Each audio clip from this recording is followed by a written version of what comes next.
In this short and basic video today we will learn how to convert Excel data into picture.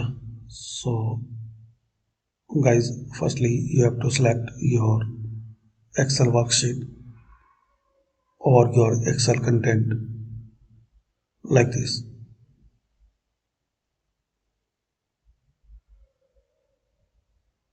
Now once you select it, press Ctrl C, press and hold Alt key on your keyboard, Alt H V and press the U on your keyboard. So this way you can convert your data into picture, and you can apply all settings in your this picture. Once you double click on it, so this picture property will open,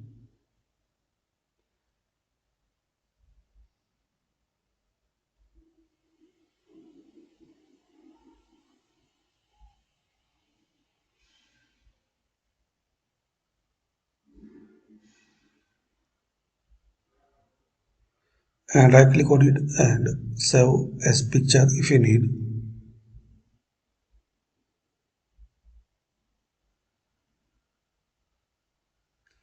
Thanks for watching.